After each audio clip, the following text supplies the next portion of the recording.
Welcome back, it's JWalter here, and here's your latest housing market update. So in today's video, I'm going to be sharing two reports with you guys. One of them is from Fannie Mae. This report was actually just announced today at the time of this video, so I'm going to be going over all the details in that report. And the second report I want to share with you today is according to Realtor.com. They actually just announced this report here, or they released this report a couple of days ago, and they showed some early signs that this housing market may be potentially slowing down. So if you get any value out of today's video, then please hit the like button. I greatly appreciate that. Also, check out that link below if you're looking for a real estate agent referral in your neck of the woods. That's homeandmoney.com/Jason. So with that said, let's begin today's video.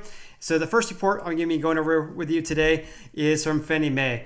So this is the Fannie Mae Home Price Index. This measures the average quarterly price change of all single-family properties in the U.S., excluding condos. I assume it excludes townhomes as well, but basically it's single-family houses. In this report, they show that home prices accelerated in Q1 2022 to its fastest annual pace in the 47-year history of this index, measuring at 20.0% year over year. So home prices accelerated 20% in Q1 2022 compared to Q1 2021. That's up from the 19.1% annual rate recorded in Q4 2021. So it has increased approximately 1%.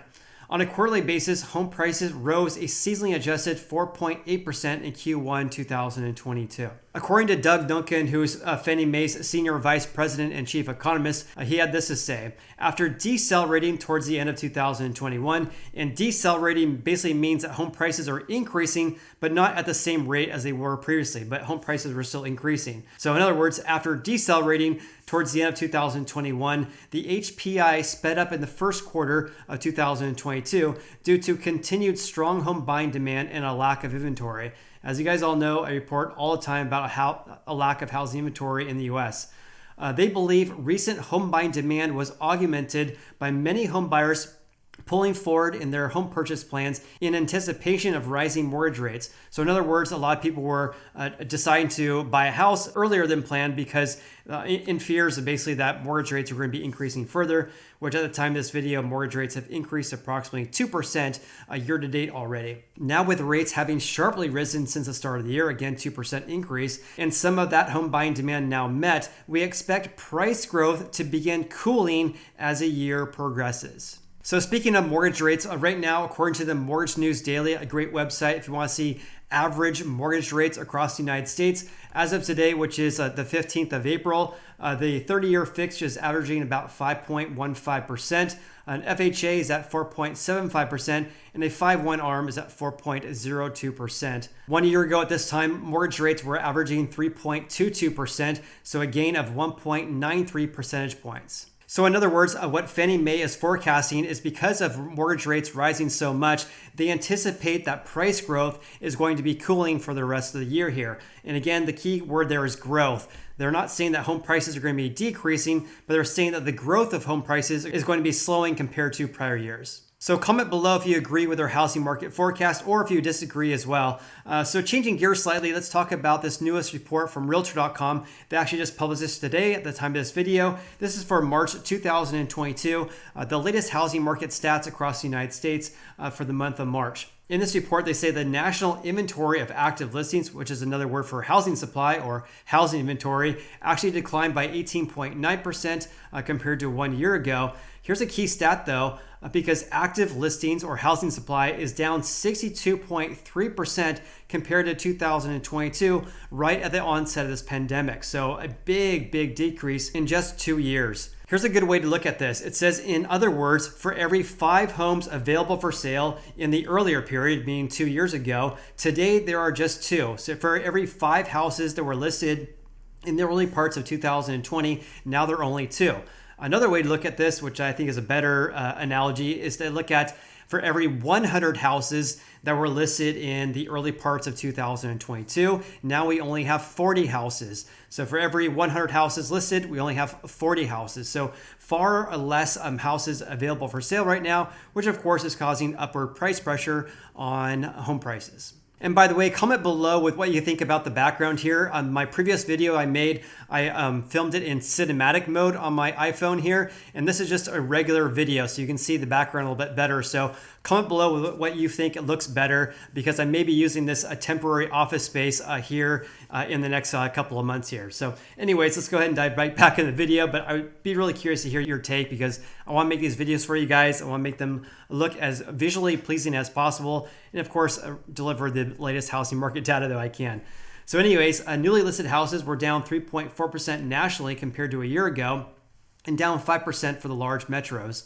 Meanwhile, the median listing price, which is another word for asking price, so the average asking price for houses for sale was $405,000 in March. That's up 13.5% compared to last year, and up 26.5% compared to March of 2020. So big increase in the prices that sellers are asking for their houses on average. Meanwhile, days on the market, which is the time period a home seller lists their house for sale to when they accept an offer from a home buyer, that's days on the market. That was 38 days in March. That's down 11 days from the same time period 1 year ago, and also down 21 days from March 2020. So obviously, houses are still selling very quickly across the United States. So here's some potentially good news for home buyers right now, at least for home buyers looking to buy a house in the months to come. According to Realtor.com, we have a 1-2 punch of rising mortgage rates and all-time high listing prices, but that has moderated demand for houses. So basically, because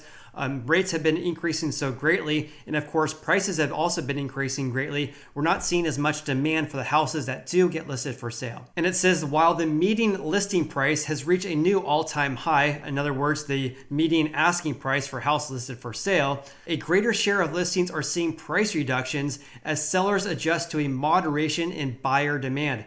Big keyword there, moderation in buyer demand. This spring's home buying season is expected to be less competitive than last year. I mean, thank goodness, because last spring was absolutely insane. It was very hot for a housing market across the United States here.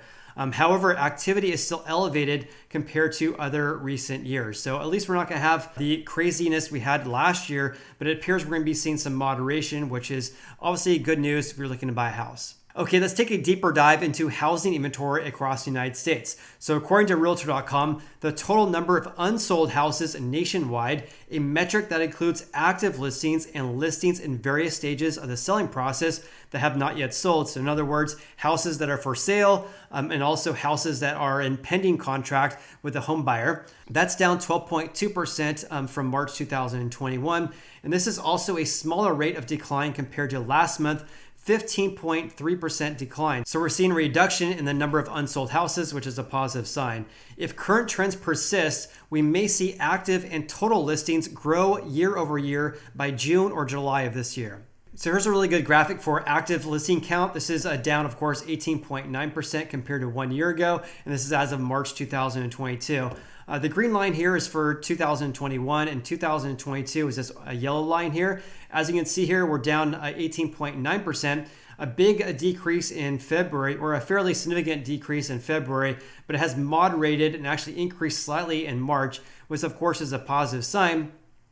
We would definitely want to be above levels in 2021. And of course, we want to be in levels what we saw pre-pandemic in 2017 through 2019, when we had over 1 million houses for sale. Now we're only at 381,000, which is putting further price pressures to increase home prices further, because we have this severe imbalance between sellers and buyers. Here's something I found very interesting regarding pending listings. A pending listing, again, is when a home seller accepts an offer from home buyer. It says a number of pending listings on a typical day. These are listings at various stages of the selling process, but they're not yet sold yet. Has declined by 7.4% compared to last year, indicating that a moderation in demand is softening the rate of turnover in inventory. This moderation is likely caused by the combination of rising mortgage rates and all-time high listing prices that have increased the cost to buy a house. So what they're basically saying right now is that it costs $375 more per month in your housing payment to buy basically the same house this year compared to last year. So it says that's a $4,500 per year, or 30% higher than this time last year. For home buyers who are still actively searching for a house, this could provide some relief as competition declines. However, you may see less competition for the houses that do get listed for sale because some home buyers may be priced out of this market or they simply gave up. It goes on to say the following in this report here. Housing inventory declined in 44 out of the 50 of the largest metros compared to last year, but 6 metros saw inventory actually increase compared to 4 last month. So those 6 metros that had an increase of housing inventory compared to last year were the following. Riverside with a gain of 17.8%, Sacramento, where I live and work as a real estate agent, a gain of 8.2%, Kansas City at 6.7%, Detroit, Austin, and Phoenix rounding out at 2.4% gain compared to last year. Markets which are still seeing a large decline in newly listed houses compared to last year include Virginia Beach, a decrease of 20.8%, Raleigh, a decrease of 17.6%, and Hartford, a decrease of 17% compared to last year. It goes on to say the following. Listing prices reached a new high, but the share of price reductions began to increase. This is also what Redfin has been posting as well, and what I've been making videos about as well. It says the median national home price for active listings grew to a new all-time high of $405,000 in March as listing prices rose faster than typical for this time of the year. However, price reductions are increasing though. So it says sellers are responding to a softening of demand. The share of homes having their price reduced increased slightly from 5.8% last March to 6% this year, so a gain of 0.2%. But this still remains 9 percentage points below the typical 2017 to 2019 levels.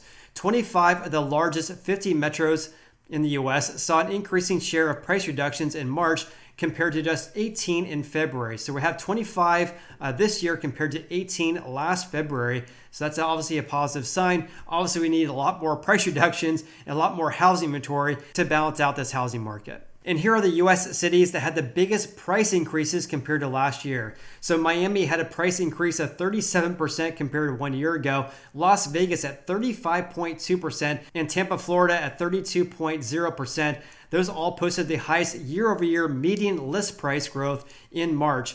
To give you some context regarding this, the historical price gains on a yearly basis is really in the range of 3 to 5%, maybe 6%, and definitely not over 30%. So this is pretty astonishing. Obviously, we need this to be slowing down because it's not sustainable. So comment below with your biggest takeaways from today's video. Also, if you got any value out of today's video, then please hit the like button. I greatly appreciate that. Also, consider subscribing if you haven't done so already. Hope you have an awesome day. Look forward to seeing you on the next video.